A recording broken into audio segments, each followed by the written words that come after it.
food to eat. I took one step down the stairs and I tensed up. I had to hold on both sides of the railing, and I'm like, all right. Hey guys, what's going on? It's Mr. Brown here, and welcome back to another video here on the channel. I'm here joined with Razorplant today, Hello, hello. and we are going to be discussing Final Fantasy VII and the remake to the next game, the next DLC that's coming out here in a few months, and just getting each other's opinions from a new player's perspective and someone that's played the original, along with completed the remake. Of course, we both have completed the remake, so yeah, so we can just basically get started with it. This is a spoiler warning. If you have not played the original game or the remake, we will be talking about both games. So here is your warning that we are going to be talking about the game a shit ton, and to leave now if you haven't played it or you don't care, just keep watching. All right. So I basically just have a bunch of questions here that we're just going to bounce back and forth, and we're just going to pretty much just have a conversation. So I'm gonna go ask the question for Razorplant here and just get his general thoughts on the game. So, what did you think about the Final Fantasy VII remake in a whole? I thought it was a really, really good game. I remember watching you play it when the remake first came out, and I was just like, what is this man getting all excited about? Because I never played a Final Fantasy game before, so I didn't know what the hype was behind it or like whatever. But then when I watched him play it, I was just like, dang, I want to play this game too. And this was at the point where he was like, I don't even know, probably like a quarter of the way through the game, where I was just like, this game looks cool. I want to play it so much.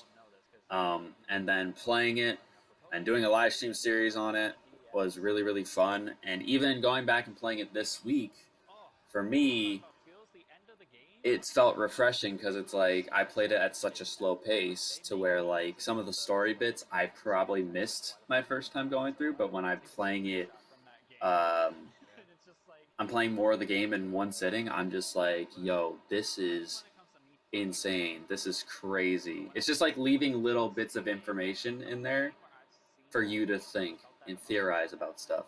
So It's I really liked it. nostalgia. Yeah. Just replaying it, getting that nostalgia back into it and thinking about it now. There's more of it coming in the coming year.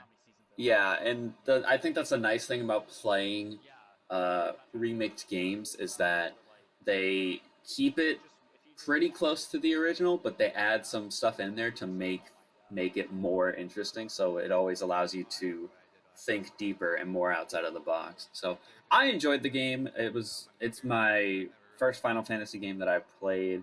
So um, I really really enjoyed it, and I'm super duper excited for what comes next.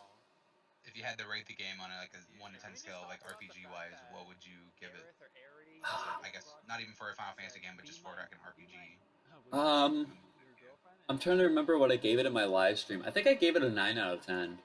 I don't think that like I gave it a 9 because it wasn't perfect, but like I really really enjoyed it.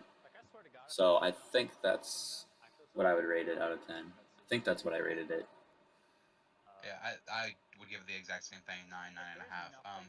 My thoughts of the game, I thought the game was absolutely fantastic. It hit on the main story beats from the original Midgar section of the game. The first, like hour of the original game I'm like at 73 hours in the game, and I'm not even fully done with it, getting all the trophies and stuff.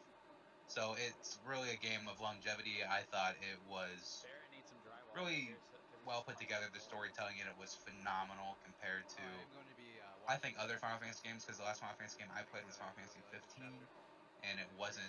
The story was good in Final Fantasy 15, but it doesn't even compare to Final Fantasy 7. But I think the overall perspective of the game for people that's played the original, it's heartwarming. People played the original and get emotionally attached to characters and stuff like that, to Tifa, Aerith, Barrett, and Marlene, even some characters that you know don't even see all the time, but like Jesse Biggs, Wedge, they became a bigger part of the story throughout the game, and I thought it was really cool to see those characters develop alongside the main four that you play throughout the whole game with. Like I said, I'd give the game, of course, a 9 out of 10. It just hit everything, but there were some issues with it. But you know, you can't ask a game to be perfect right off the start. So it's just, it is what it is. I'm sure the next games will be just as great. Hopefully they don't mess it up too bad. If they do, there's gonna be a lot of unhappy people. I would just say there's no way to make a perfect game, but you can make a fucking phenomenal game. So it's like, just don't. Just focus on what makes the game good. Don't try to change too much up. Well, if you think about it, the game had great story elements, great visuals. The combat was fantastic, better than like a turn-based. I mean, you could still do a turn-based system, but it wouldn't be as enjoyable to this day and age as it was back in 1997 when the original came out. No. So it's just like the game looked great, the combat was fantastic, the music in the game, the placement of the music throughout the whole game was phenomenal. Even just walking around, just listening to the noises, even in battles, you know, it was like you were there, you were living it. It was like intense. It was unreal. Nothing like any game I've ever played before. Yeah. So we'll move on to the next question here. I think we already kind of dove into it. This is what we liked about the game and like what we didn't like about it. And I'll go ahead and take the lead here on this one. What I liked about the game, you know, the visuals, the combat was good. Things I didn't like about it that kind of lowered that 9 out of 10 rating scale is the linearness, how much it held your hand. If it wasn't really challenging to get through the game kind of pushed you along the way. And to a certain degree, I can understand why, because, you know, there's new players coming into the game. It's just, you know, it's just different. You know, they want to capture people, but for veteran players that's played other Final Fantasy games, it was very linear, and there's a lot of walking around, enjoying the environments, and the game holding your hand, telling you pretty much what to do. Another thing that I really didn't like was the aerial combat. Tifa surprisingly had the best aerial combat in the game, apart from, you know, Aerith and Barrett as their ranged attackers. But it just wasn't fun. Like, it was fun to a certain point, but it's just like some of the like flying drakes. Those are the most annoying like enemy to fight because they're just so high up in the air and they'd fly off the playing area and you'd just be stuck there waiting for them to come back. So I feel like that'll be something they improve on in the next game as well. So go ahead. What did you think about like the overall game? What didn't you like about it?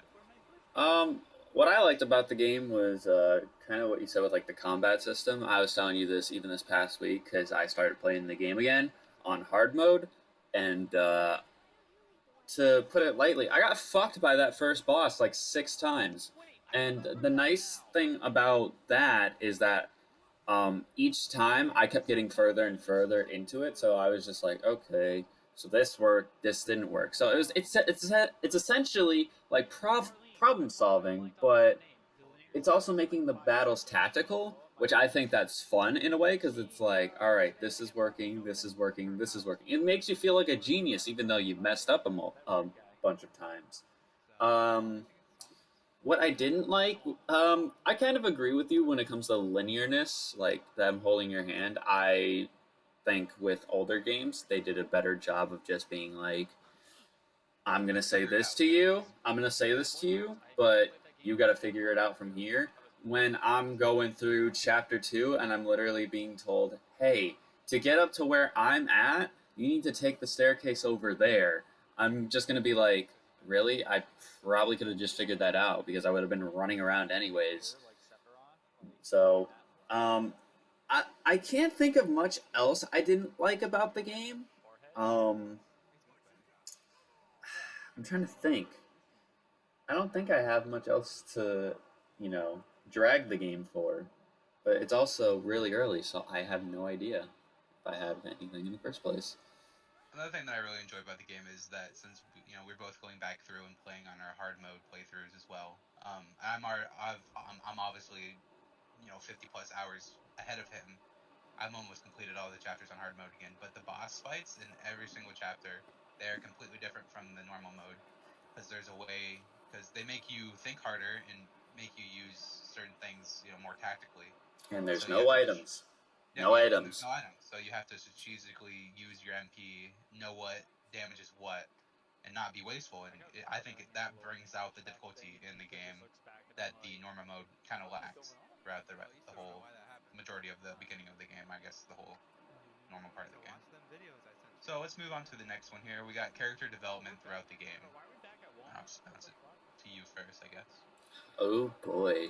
So I thought the character development for at least all the main characters was great. Like, kind of hearing about how Cloud is a rejected soldier and he's working with Avalanche now. Avalanche is seen as this terrorist group amongst, the entire rest of society, but in the end, they're more so the good guys, and Shinra is the bad guys. Um, Barrett going from a hard ass to like one of the boys. Hey, this guy's pretty cool. Yeah, hey, this guy's pretty cool. Tifa being someone who is a lifelong friend of Cloud, someone we, in the story at least, we didn't think we'd see again, but now we do. Aerith being, what's it called? One of the ancients. Like, just things like that. Like, first impressions really, really matter, because it's just like, oh man, fuck this guy. I hate him. Like, I think back to what Danny was saying, like, I hate this guy with the machine gun on his arm, and then it's like, by like chapter 9 or wherever the sad stuff starts to really hit you, not chapter 9, chapter like 11, then it's like, yeah, this guy's pretty cool. He's on our side now. He's fully got our back. So I like the character development. I like seeing like bits and pieces where it's like we start by seeing someone at like it's like an acquaintance feel, and then it's like slowly over time we either see them become like a really big full-fledged villain, or one of the like core people in our group. So I think that's really, really cool, and I think they did a good job at that.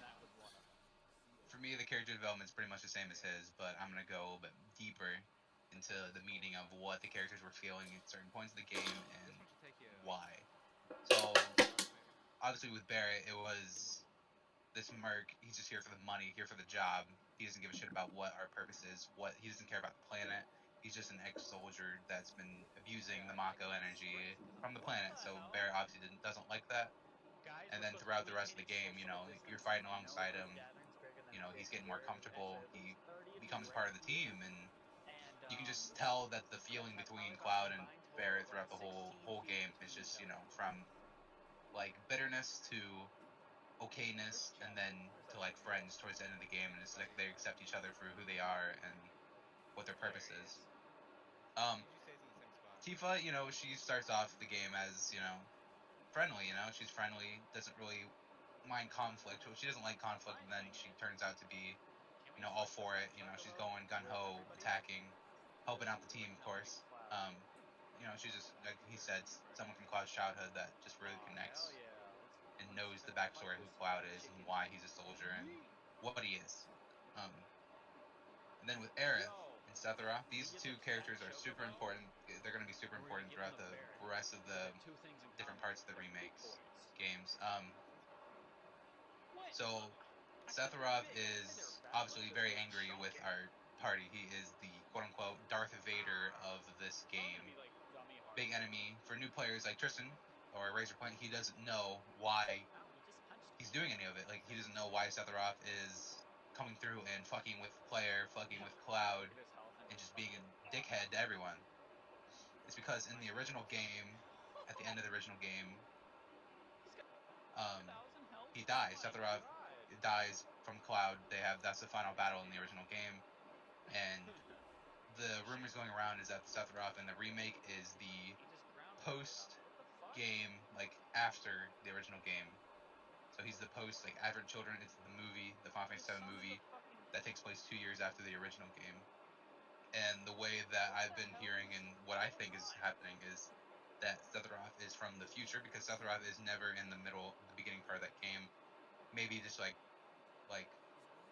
I wouldn't say he's not in the Midgar portion of the original game. He is, but he's not that big of a role as he is in the remake. So he knows what's happening. He's trying to prevent it. That's why these whispers that are going around preventing the player from doing certain things or stopping things from happening is really important. And Aerith. I think that Aerith also knows what's going on because of how deeply connected she is to the planet through being an agent. So those two are like intertwined together. They both know what's happening and why it's happening and what's going to happen in the future. And you can just tell by the tone of Aerith's voice throughout the game and what she says that she knows something more. Like when she told Cloud, like, you can't fall in love with me.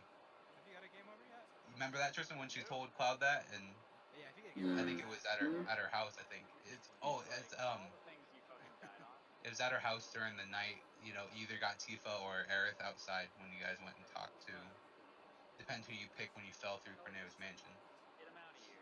She told Cloud that you can't fall in love with me because she knows what's going to happen in the future, or what's supposed to happen in the future, and she doesn't want any emotional attachment to like Cloud or anybody like that. So I think it's really cool what they're doing, and I hope they keep it up in the next games with the like Red 13 and then Yuffie, Kate Sith, and Vincent Sid as well going throughout the rest of the game. I hope all the characters develop into, I wouldn't say what they're supposed to be, but more or less just changing the demeanor by what's going on in the game. So we'll move on to the next question here. I pretty much just beat that dead horse. So was there anything about the game that was confusing to the story, being a new player and not understanding like story elements throughout the game? Because I obviously know the backstory. I know that you don't. So is there anything that's confusing by it from a new player not knowing the original? I just think probably the only confusing thing was like you mentioned, why Sephiroth was doing what he was doing, just like not having a clue as to why he's fucking around with Cloud in the squad. Like that's the only thing I could really think of, because from like chapter 1 all the way to the end, outside of Sephiroth, there was just like focus on blowing up reactors, like getting rid of Mako, things like that. That's the only thing I could really. That was like the main focus from the very beginning to the end. But like Sephiroth and him just causing the flashbacks or whatever, him showing up at the end and fighting Cloud, not really having a clue why. I think that's the only confusing thing I have. I can see that, but I feel like in the next game, knowing where the next portion of the chapter or the game is going, we go a lot more in depth with Sephiroth's backstory and why he's going to be doing the things he's doing, what he is, what he came to be, and why he is inevitably trying to prevent what is happening already. We're definitely going to get into that in the next game. I truly believe that, just by how the next game goes, and I feel like the developers owe that to the new players to not leave them hanging, so to speak, throughout the rest of the game. So, next question here is, what's the end goal of the story? I'll just go ahead and hit it on the nail here.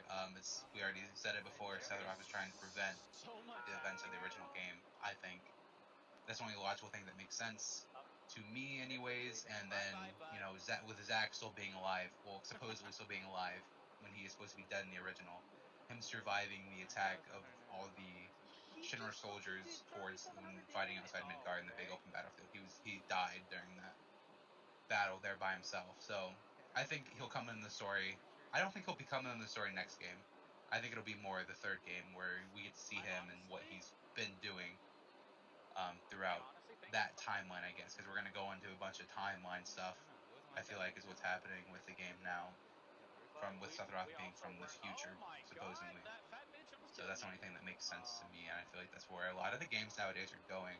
They're going with like split timelines to, keep it interesting for certain franchise games and stuff like that. So,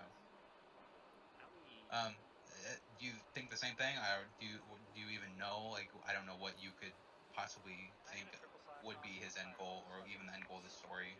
Well, I mean, little information that you know. Well, I mean, what you said, it makes sense, because it's like, if the theory is true that he is from the future and he is trying to stop the events from the original game, I mean, that makes sense. If the remake and the original game take place in a different timeline, like that's kind of common with remade games nowadays. Like one of my favorite games, Omega Ruby and Alpha Sapphire, Pokemon, literally takes place in a different timeline. So the story is slightly different. So that's like, it makes sense why that would be the end goal. That's the end goal of the story. I feel like, yeah, that's just kind of the new trend nowadays with the games. But I don't know. I feel like they may just throw a random curveball in there, and it's just not what we freaking think it is. It's just completely different compared to what everyone already thinks. So I think that's enough about this remake game. Let's move on to the next game and what we think is going to be taking place in the next game. So pretty much like changes. What we're going to go on to now is like changes or improvements to the next game now that we're going to be on a next generation console. They're going to have more processing power, more graphic cards, stuff like that. So what do you think the game's going to look like visually, and like what they're going to fix compared to the remake now that it's been out for Almost a year. now? Yeah. Well, I think with the combat style, I think they might push having a team of 4 to go into fights. I don't know. I don't know coding and stuff like that, so I don't know if it's that hard to do. But if you told me this correctly, you could have a team of 4 fighting in the original game. So No, it was only 3. It was only 3? Oh. I believe it was only 3. Well, I still haven't. I still think that they might maybe have it where you can fight with 4 people. Because, I mean, unless something big happens at the beginning of the next game, there's like, what, 5, 6 of us at the end of that cutscene? Like, where we're leaving Midgar, it looks like. So that's what I think. Also, what was I gonna say? Oh, the cutscenes. So I think I told you this, and I think you even said this to me. There, what I noticed a huge difference at the end of the game where they were standing outside of Midgar. It looks like when it was like raining and stuff. How the cutscene looked. And that's not super good. And that's not saying like the rest of the cutscenes in the game were like garbage. Like those cutscenes were great, but like the one at the end of the game looks HD as fuck. Like a damn movie. Like I couldn't, like, I thought I was wearing a VR headset for a minute. I was just like, God damn, that's so clear. So I think what they'll do is they'll have a few more cutscenes like that in that sort of style, um, because it looks great. And honestly, on a next gen console, everyone will actually flip out over it. So I think that's what I would see happening in the newer games. I can't think of much more outside of those 2 things because, again, lack of knowledge on this game. But I agree, honestly. I honestly feel like the cutscene that we seen at the end of the game and during the preview, like the ancient cutscene that we got in Shinra HQ, right before we got that combat simulator in there, I feel like those are the cutscenes that we will be seeing in the next game entirely. I think that end cutscene will be what the cutscenes in the next couple games look like now that we're going to be moving to PS5 or the Xbox Series S. I think the game's going to look 10 times better than what it does now. Not even like pixelated graphics. We're going to see clear HD. Even the game in like 4K would look amazing. But I think that's probably the biggest improvement they could do would be the looks, the loading times. I think that was another reason with the PS4 version of the game why you were having to like push open doors and pull up levers and stuff like that. It's giving the game time to load the next portion of the game. I think in the next part of the game when we're on the next gen consoles, those won't be so strenuously long, and they'll be, quick action type things, or you just be able to walk through the door and the next part of the game's already loaded just because of the hardware of the next gen consoles. So I think, yeah, basically visuals are going to improve everything that was wrong. I wouldn't say quality-wise. I guess, yeah, quality-wise of the first remake will be fixed in the next part of the game. So here's this big question here. This is the question I've been thinking about and wanting to know the answer to is, for the next game, what are we going to be doing with all the stuff that we have? All the materials that everyone has, the gil, the items, the weapons, the armor, the accessories, stuff like that. What do you think is going to be happening with those? Are we going to be able to keep it all, or is the game just going to take it away from us without even telling us why? Or if the game is going to be a clean, fresh start, just like the first part? This is a really hard question to answer. I think that unless they make it where this next add-on to the game isn't like just here, slap it onto the end of the first game and make it a like big, unless they have some sort of way to link like the data from your first part of the game to the second. I think what they'll do is they'll have like a fresh start, like default slate, if that makes any sense, where it's like if you have like all like one of each of the materials that like you get from just normal story, not like doing anything with it, battle intel, things like that. I think they'll have to do something like that, and I honestly think levels, they'll probably keep you at 35, 36, whatever level you finish the game at normally. So I personally think they should just have you keep what you have, because you don't just put that much time into something for them to just be like, you know what, go fuck yourself. Um, but I think the only way they can really do that is if they make things like hard mode available from the off, because if I'm level 50, maxed out materials, and just fucking one-shotting everything, and Yeah, the the game's boss gonna be really fights easy at the beginning. and the boss fights are like fucking dog water, then yeah, I don't really that there's no difficulty. But I don't know. I feel like it's a really hard question because there's like so many different ways they can do it. But I honestly think they, if they are going to make the levels of materia uh, linkable to the next game, they should give us hard mode right away and not make it to where we have to beat the game first to get hard mode. I also agree with that. I feel like the game should just naturally had a hard mode. And then maybe after you like beat hard mode, you can do like a new game plus type thing where it's without items and stuff like that. But for me, what I think is gonna happen with all of our equipment and stuff like that, I feel like we're gonna be able to keep everything, items, weapons, abilities, accessories, stuff like that. But we're gonna lose all of our materia, just due to the fact that we're way too early on in the story in the game to have fully maxed out materia. I got all my characters at 9,999 health. That is the max health you can get in the game. I feel like it would be too easy. I feel like the game would be way too easy if we just have maxed out shit right off the bat. So I feel like there's going to be some events that take place to where we either lose all of our equipment and stuff, or we just lose our materia. I feel like we'll just lose our materia and we'll keep the levels, the gil, and the weapons and stuff like that we've already collected from the first game. Or, or sorry to cut you off. No, that's fine. Or they could maybe do something like, I'm trying to think of what game does this the best. You have things like your materia, and it's like you keep it, but you don't get to use it in the main story until you beat the game.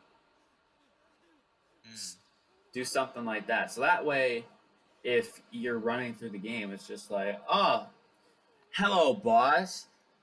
Boom, one shot, you're dead. Like that doesn't make the game hard at all. So it's like I think they should do something like that. I don't know how that would work, but maybe just something in like the menu where it's like, oh, you beat the game, so now you have access to all of your materia. Just something like that, because I think honestly, if Square Enix, or whoever uh, is like looking at that and seeing how many people have played the game and how many hours people have put in, I feel like if you just sit there and basically tell them, hey, those 35 extra hours where you maxed out your materia, got all your characters level 50, yeah, that won't matter now. Like that won't sit well. That's why, and I was gonna bring this up when we were talking about like the 999 or 9,999 health, like the XP. I don't think that XP is going to carry over. It definitely won't. There's not a chance. Because it's like if you have like 2 million XP over the max, and it's like, yeah, I just spawned in at the beginning of this game level 71. Let's go, you baby. 20 levels, yeah. It's like, that's not. Then you'll be at like max level by like not even halfway through the game. I don't think that's fun. Or I'll do you one better. So you know when you complete the game on normal mode and then you get hard mode unlocked and you get double the amount of XP, double the amount of AP and gil, stuff like that. The game wants you to be level 50. Mm-hmm. If you think about it, the developers are telling you, hey, they're giving you incentive to go and get the items. They want you to have max out materia. They want you to have all the weapons. They want you to have level 50 for preparation for the next game. And you watched the Yuffie stuff, right? For the next DLC that we're going to get into later on. Mm-hmm. But you did watch the trailers and stuff for it, right? Mm-hmm. So if you listen to her, being me playing the original, I know who Yuffie is and what her quote-unquote skill sets are. She is a master materia hunter. And I feel like when our party meets Yuffie for the first time in the remake, she's going to take all of our materia. She's going to steal it all and then sell it. And I think that's how we're going to be losing our materia, but keeping everything else, because she doesn't care about the weapons and stuff like that. She just wants the materia. So that's where I feel like we're going to be losing our materia and stuff like that. That she's just going to steal it off of us, and then, you know, the game's going to be like, go find some more. And then that's how you meet her, and then that's how she joins the party. And that's how you are able to play as her. So that's what I think is going to happen with that part of it, honestly. But I feel like we should. But I feel like they should do something with the gil as well, because getting double gil and having that carry up. I have like 1.2 million gil stacked up from my hard mode playthrough, just because you get so much of it just by running around and killing things. So I feel like there'll be something. There'd be kind of like a supermart or something like that, where the items cost like triple in price, but the items are better in there. Say you get like a special materia that's costs like 10k or even like 50k gil, but the materia is super good. So I don't know. I don't know what they're gonna do with that, but we're leading up to a kind of like an amusement park type place in the next game, where you're gonna have a chance to spend a bunch of quote unquote money or chocobo credits or something like that. It's the golden saucer credits, something like that. There's a currency in the original game where you can use these tickets and play mini games, stuff like that, and get more additional rewards. But I don't know if they're gonna do that in this game. I feel like they will somehow. That'd probably be the best part of this next game, I think. But we will see how that goes from there. So we kind of talked about whether it's gonna be a clean start or not. So we'll just skip that question. So let's just move on to the next game again and the DLCs and more characters for what's happening. So what are your thoughts on the DLCs and how they're going to be rolled out? They're very similar to how Final Fantasy 15's DLCs are rolled out. You get basically different chapters on the one player, and then you go through like a different story of that playing as that character. Kind of like we're going to be playing as Yuffie here on June 10th of this year. I'm super excited for that. So what do you think the characters and the new characters are going to be like? Is she only going to be playable in the DLC, or is she going to be playable in the actual game as well? Well, I think since they are giving us a DLC rather than a full-fledged game, I think they're going to make her a playable character, and the other people whose names aren't springing to mind from the DLC trailer, I think this is kind of the introduction of them getting into the main story. I don't really know what to expect from the DLC. I know you just said like you get like bonus chapters and things like that. I don't know if they will give you personal chapters on like the main characters of the main game or not. I think that'd be cool, but again, I don't know what that was like in the original, so I can only dream. Right as you leave Midgar, you can skip Yuffie. You don't have to go and get her. You can play the game without her. You literally run through like this forest area, and you get into a battle, and she's the person you find, and you can fight her. Once you beat her, she'll join your party. That's pretty much how it works. But it's completely optional. You can skip her. You don't need her to beat the game. Well, I don't know. I think since they're doing the DLC, I think this is going to be the lead up, kind of like you were mentioning with the whole for keeping her items and materia, things like that. I think this is going to be. This is where like they're meeting at the crossroads. Like I think this is gonna we're gonna get to play as her for I don't know how long, hopefully 10, 15 hours of content maybe, and then it connects to the story, and then whenever they decide to drop the second part of the game, we get to we get to do the whole fight, and then we get to add her to the team. What I'm saying is, I think that this DLC potentially is gonna have it be the lead up to where you would fight Yuffie. Yeah. I see. And that would probably be the start. I pretty much agree as well. You're gonna go through kind of Yuffie, kind of who she is, why she's in Midgar, what she's doing in Midgar, who this Soren guy is, because I have no idea who he is. So it's just gonna be, you never know why. But I feel like towards the end of the DLC, we're either gonna meet up with the 5 people in the crew, or we're gonna meet them somewhere throughout this DLC. I can see. I feel like we're just gonna meet up with them at some point, and that's gonna be the initiation into the rest of the party, and or should be able to go along and join us. So, and then I feel like they're not gonna do the same thing with Red X right there, because he was in the end of the game, but he wasn't playable, which was kind of annoying. But I kind of see why. Is because there wasn't enough time left in the game for him to do anything, to have anything, to make a dynamic impact towards the end of the Midgar portion of the game.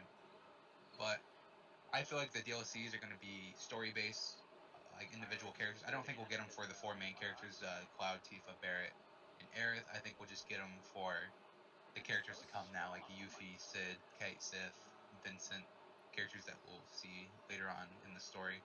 I feel like they'll get their own backstory type DLC where we can learn about them before they join the cause, if you will, for it. But I think they're definitely going to be playable in the next game. I feel like we'll be able to play as Red X, Yuffie, everyone, and we're going to be able to equip them, and we get to pick and choose who we use throughout the next couple games.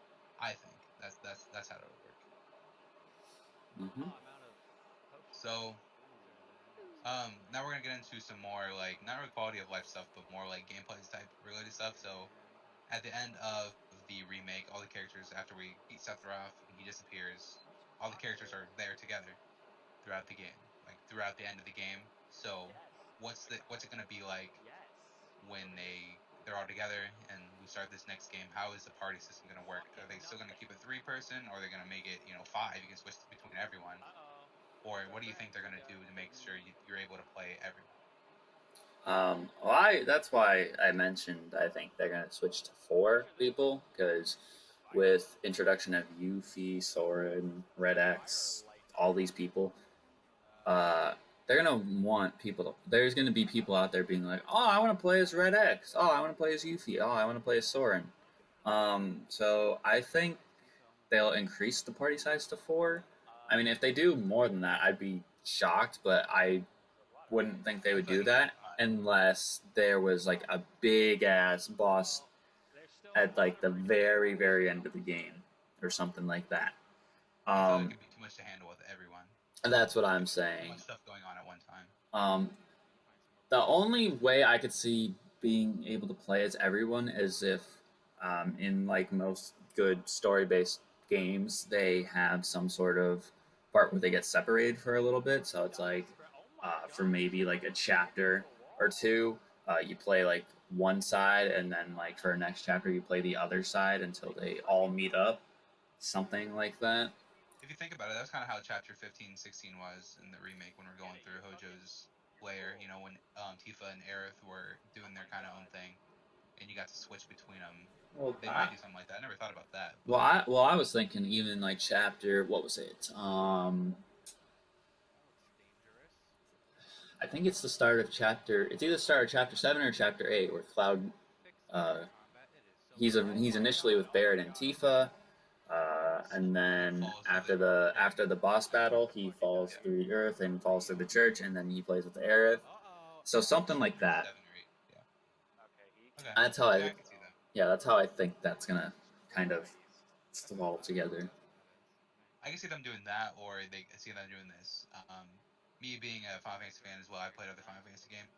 So in Final Fantasy X, Final Fantasy X, there was a kind of like a role system. It wasn't really a role system, but it was more or less a swap out characters type thing. But that was a turn-based RPG as well. So you could switch characters mid-fight, like mid-battle. I feel like they can do that that in some type of way, because there's a lot of material in the game that will go unused if you can't use every character. I feel like you could use maybe like an ATB charge or even a different like meter under the ATB gauge, and you could swap in a character if you need like a certain material, but you have to fill the gauge to do so. Say we have a really like elemental enemy, and you got Tifa, Barret, and Cloud, and they don't have any like lightning magic or any like elemental magic on them. You could pop Aerith into the battle and use her and take out the enemy with her magic, because she is supposed to be the quote-unquote magic dealing character. So I feel like that's how it'll go. There'll be like a swap system type way, or they'll do what you said, and you'll be able to have like 2 separate parties doing 2 separate things at a time. But I feel like that'd make the game super long and then kind of redundant at the same time. You'd be doing 2 different things, thinking about this. Be like, now we're doing this, and now we got to think about this. What's happening over here while we're doing this? Well, I'm thinking more of it's just like you get to play from both perspectives, and then they meet up, and it's like, yeah, something like that. I don't know. I can see that as well. Yeah. So this was the last question I have here on the list. What are the predictions for the next game? What do you think is going to be the story like? What do you think is going to happen from a new player perspective? And I'll tell you how the original kind of went throughout the next disc, if you will, of the original game. So what do you think is going to happen?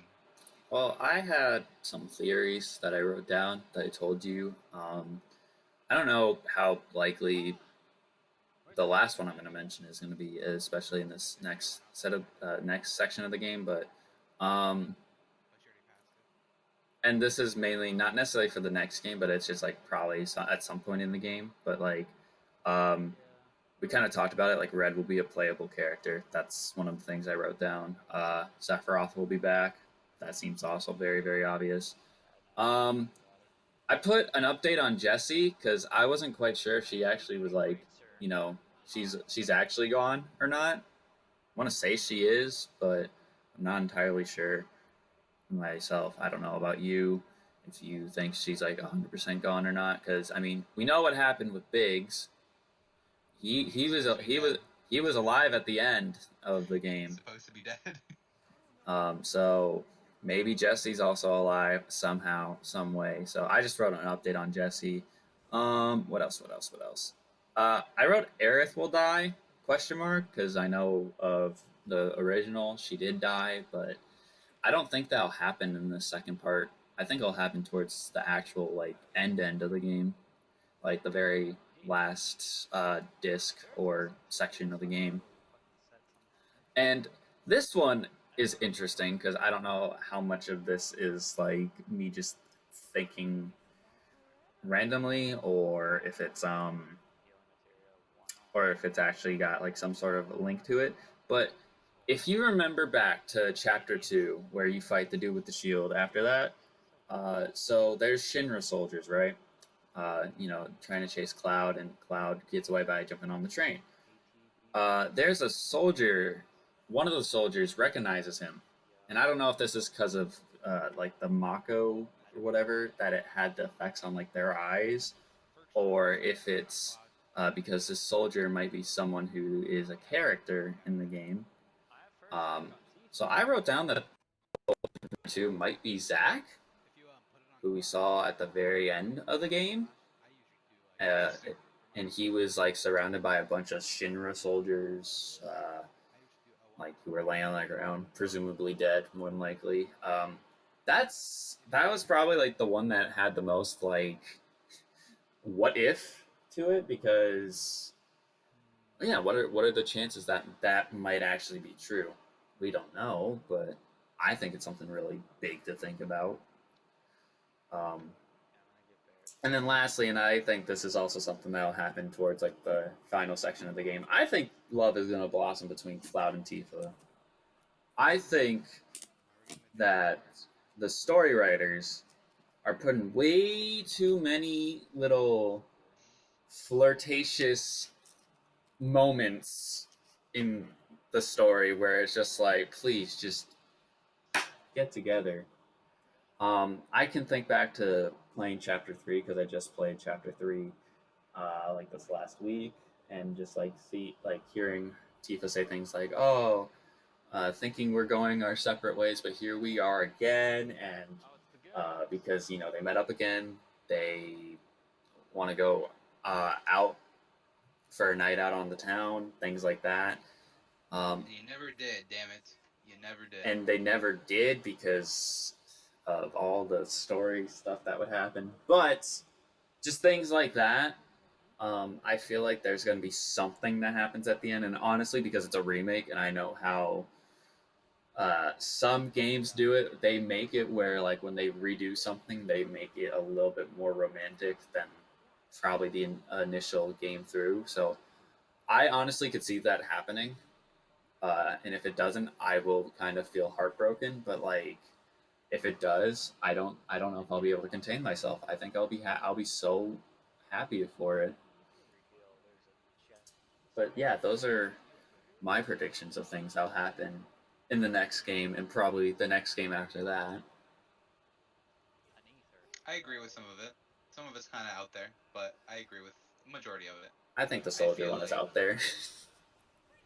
Honestly, it's really not if you think about it. If you think about when you remember when we seen the mayor in like chapter 16 or so, when we're in Center HQ and we're looking for the guy that, the mayor's the best, or the mayor, and then Cloud turns around, there's two Shinra soldiers walking up the stairs, and one recognizes Cloud, and he's like, I'm gonna go get Kunsel. Kunsel was a character in another Final Fantasy VII game that was important to Zack. It was Zack's Final Fantasy game called Crisis Core. So, like, soldiers are very recognizable.